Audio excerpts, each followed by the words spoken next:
19 वर्षांच्या दीपालीचं लग्न तिच्या मर्जी विरुद्ध तिच्या घरच्यांच्या म्हणण्यानुसार कृष्णासोबत झालं। कृष्णा आणि दीपाली यांचं लग्न मागच्याच वर्षी झालं, पण दीपाली कृष्णाला अजिबात पसंत करत नव्हती, पण तरी देखील कृष्णासोबत आपलं आयुष्य काढू लागली होती।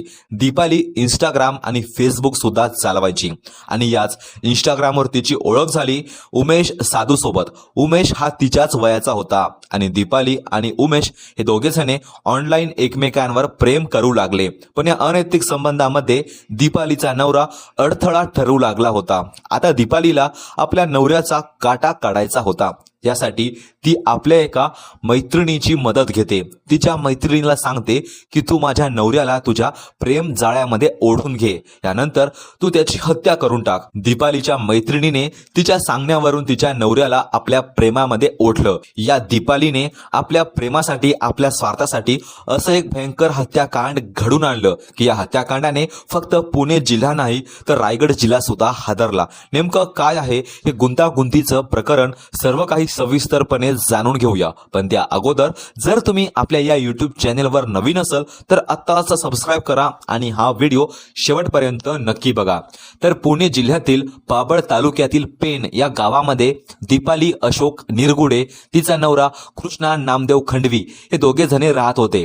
दीपाली निरगुडेचं लग्न काही वर्ष अगोदर कृष्णा खंडवी सोबत झालं होतं, पण दीपाली कृष्णाला अजिबात पसंत करत नव्हती। हे लग्न तिच्या मर्जी विरुद्ध आणि घरच्यांच्या म्हणण्यानुसार झालं होतं, त्यामुळे दीपाली कसंबसं कृष्णासोबत आपलं आयुष्य काढू लागली। कृष्णा हा एक मेहनती गरीब घरातील मुलगा, पण दीपाली अजूनही अभ्यास करत होती आणि त्यासोबत ती इंस्टाग्राम आणि फेसबुकवर सुद्धा ऍक्टिव्ह होती।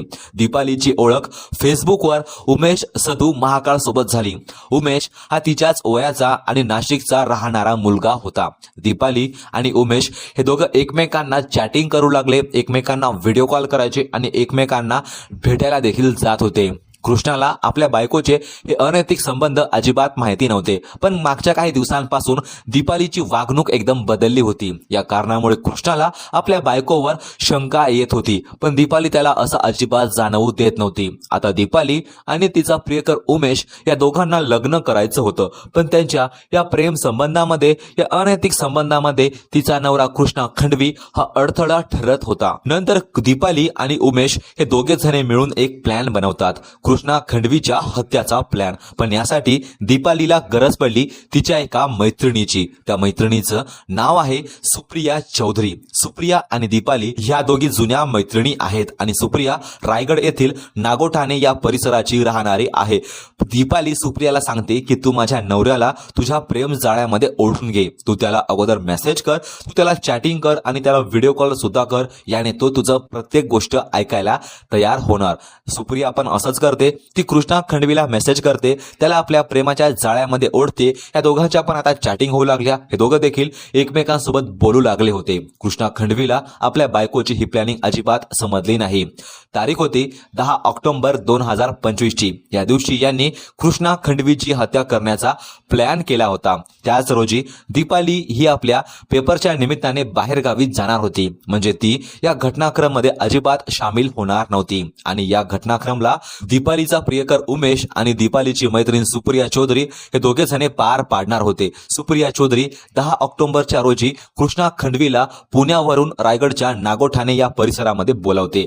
कृष्णा पण दीपालीवर विश्वास ठेवते आणि तो नागोठाण या ठिकाणी पोहोचला। कृष्णा नागोठाण येथे बस स्टँडवर पोहोचला। नागोठाण बस स्टँडवर दीपालीची मैत्रीण आणि दीपालीचा प्रियकर पोहोचले। हे दोघे कृष्णा खंडवीला भेटतात। त्यानंतर उमेशने एका दुकानामधून रुमाल आणि स्कार्फ विकत घेतला। स्कार्फ विकत घेऊन या तिघांनीही स्कार्फ बांधला आणि हे तिघही जवळ असलेल्या वासगावच्या जंगलामध्ये गेले होते।